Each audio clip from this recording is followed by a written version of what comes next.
ये जो अल्फाज आपने मेरी वालदा के बारे में और अपनी बीवी के बारे में कहे हैं, उनकी ज़िंदगी में कहे होते। उस शख्स की वजह से 5 साल गुजर गए, वालिद साहब मुझसे दूर। सारे हम बहन में इकट्ठे बैठे हुए थे, तो उसने नसीहत करते हुए कहने लगे कि बाल बातें अगर वक़्त पर ना की जाएं तो उसकी मिठास ख़त्म हो जाती है।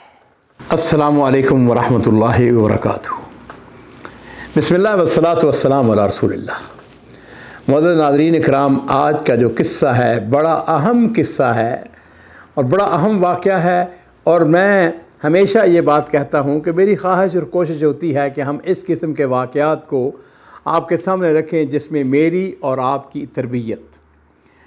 इस वाक़े का जो रावी है वो कहता है कि मैं एक ऐसे घर में पैदा हुआ जिसमें मेरे वालिद मोहतरम वजीह थे, माली एतबार से खुशहाल थे, और मेरी वालदा का किरदार बड़ा खूबसूरत था।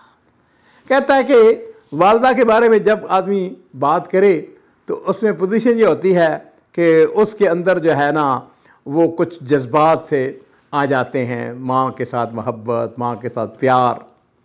कहते हैं हर माँ ही बड़ी अच्छी होती है, लेकिन मेरी माँ जो थी वो बहुत ही अच्छी थी। खुश अखलाक, खुश किरदार, खुश गुफ्तार, मेहमान नवाज। कहता है कि उधर मेहमान हमारे घर में दाखिल होते, वो बैठते अभी ऐसे ही समझ ले कि वो सलाम ले रहे हैं, उनको बैठाने के लिए, और उसके साथ ही मेरी वालदा उनके लिए कहवा तैयार करके उनके सामने पे रख देती। कहता है कि मेरी वालदा जो थी उनकी पोजीशन ये थी, खाना बड़ा मज़ेदार बनाती थी, और इस एतबार से कि खाना बड़ा ज़बरदस्त बनाती थी, वो अपने रिश्तेदारों के अंदर बड़ी मकबूल थी। कहते हैं मेरे वालिद जो थे वो ज़रा पुराने आदमी, जिसका होता है ना कोई थोड़ा से तबीयत के अंदर, मजाज के अंदर सख्ती। हाँ जी, वैसे बड़े बावकार आदमी थे, लेकिन उनके अंदर जज्बात का इजहार करने का कभी, कहता है बहुत वो कम गो थे, और कभी ऐसा नहीं हुआ कि उन्होंने मेरी वालदा की तारीफ़ की हो या उसका शुक्रिया अदा किया हो। बिल्कुल खामोश। कहता है कि मैं बचपन से मेरी तमन्ना थी कि मेरे वालिद जो हैं वो कभी मेरी वालदा की तारीफ़ कर दें, कभी उनके बारे में कहें कि तुमने बड़ा अच्छा किया है, बड़ा अच्छा खाना पकाया है, मेहमान जो है आया था उसकी इज़्ज़त की थी, उसका एहतराम किया था। इज़्ज़त किसकी बनती है? औरत जो है, जीजो समझी बात को। कहते हैं कि मेरे वालिद के मुंह से कभी मेरी वालदा के बारे में शुक्रिया का लफ्ज़ कभी नहीं निकला। एक और बात में कहता है कि मैंने कभी नहीं देखा कि मेरे वालिद और वालदा इकट्ठे बैठ के खाना खाया हो। आमतौर पर जिस तरह हमारे यहाँ होता है कि एक टेबल के ऊपर बैठ कर, कहते नहीं, वालिद सब अलग खाना खाते, वालदा अलग खाना खाती। शायद उसके अंदर ये बात भी हो कि मेरी वालदा जो थी वो बहुत ज़्यादा शर्मीली थी, लेकिन बहरहाल जज्बात तो होते ही हैं। कहता है वक्त गुजरता चला गया, हम भी बड़े होते चले गए। वो वक्त भी आया जब वालदा हमारी बीमार हो गई, हॉस्पिटल में दाखिल हुई, तो हम तो अल्हम्दुलिल्लाह जो औलाद थे वो तो वालदा के पास रहते ही थे। वालिद साहब जो हैं वो भी इस दौरान में एक दो दफ़ा ऐसा हुआ कि वो भी तशरीफ़ लाए, लेकिन उन्होंने कभी वालदा के सामने अपने जज्बात का इजहार नहीं किया। कहता है अल्लाह ताला को जैसे मंजूर हो, वालदा साहबा जो हैं वो वफ़ात पा गई। वालदा की वफ़ात के बाद वो खैर, वो बरकत, वो जो है ना रुखसत हो गई। लेकिन बहरहाल ये ज़िंदगी का एक दस्तूर है, दिन गुजरते चले गए। लेकिन मेरे दिल में ये बात हमेशा चुभती रहती थी कि मेरे वालिद जो हैं उन्होंने कभी मेरी वालदा को नहीं सराहा। कहते हैं फिर एक दिन वक्त आ ही गया, हम एक दिन मजलिस में बैठे हुए थे, कुछ और लोग भी थे, तो वालिद साहब जो हैं उन्होंने बातों बातों में जबकि मेरी वालदा का जिक्र आया तो वालिद ने एक आह भरी, कहने लगे, दिल की गहराइयों से उनको आह निकली। कहने लगे अल्लाह रहम करे उम्मे फलां के ऊपर, बड़ी अच्छी औरत थी, मैंने उस जैसी औरत कोई नहीं देखी। उसने कभी मुझे सारी ज़िंदगी कोई दुख, कोई तकलीफ़ नहीं पहुंचाई।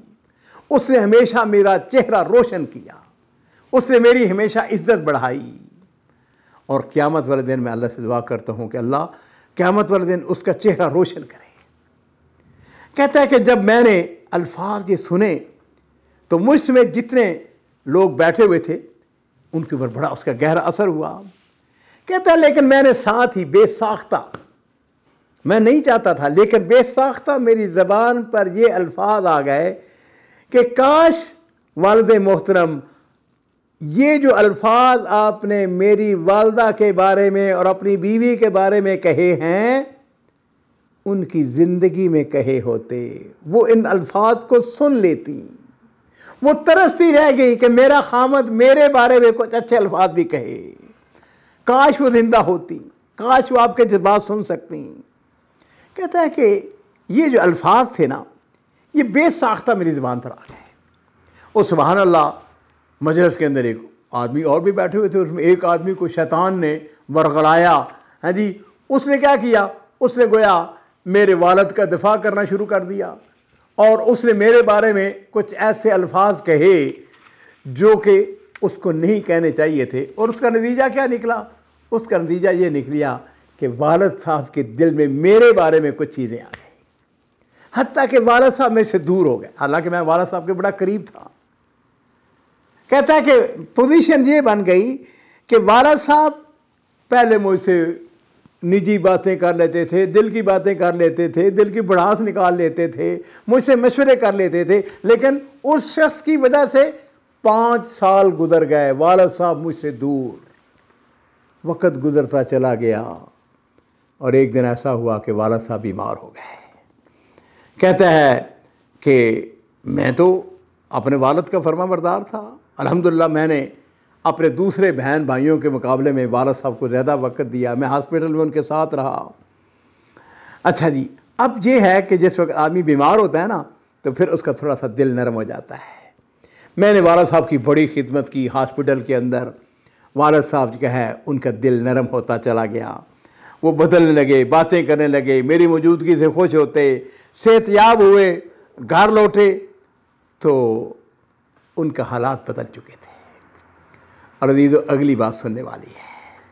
सारे हम बहन में इकट्ठे बैठे हुए थे तो उसने नसीहत करते हुए कहने लगे कि बाल बातें अगर वक़्त पर ना की जाएं तो उसकी मिठास ख़त्म हो जाती है। मुराद जो थी वो ये थी कि अपने चाहने वालों से अगर कोई बात आपके दिल में है, आपके दिल में मोहब्बत है तो उसका इजहार करें, उसको मत छुपाएं, वरना वक़्त गुजर जाएगा, तुम्हारे दिल में हसरत बाकी रह जाएगी। और मुझे ऐसा महसूस हुआ कि गोया वो मुझसे मुखातिब हैं कि वो बात जो 5 साल पहले मुझसे वो नहीं होनी चाहिए थी। कहता है कि वालिद साहब बीमार थे, वालिद साहब अल्लाह के पास चले गए, लेकिन अजीज़ों ये हमें सबक और हमें दर्स दे गए। अजीज़ों, बात जो है वो ये है कि बाज़ औक़ात हमारे यहाँ एक अजीब व गरीब दस्तूर बन चुका है। हम देखते हैं कि हमारे साथ कोई अच्छा सलूक कर रहा है, हमारा बेटा, हमारी बीवी, हमारी औलाद, हमारी बेटी, हमारे रिश्तेदार, हमारे दोस्त, हमारे अकारब, वो आपके साथ अच्छा सलूक कर रहे हैं, लेकिन शुक्रिया के अल्फाज, जज़ाकल्लाह खैर, ये कहना जो है ये हमारी ज़बान से नहीं निकलता।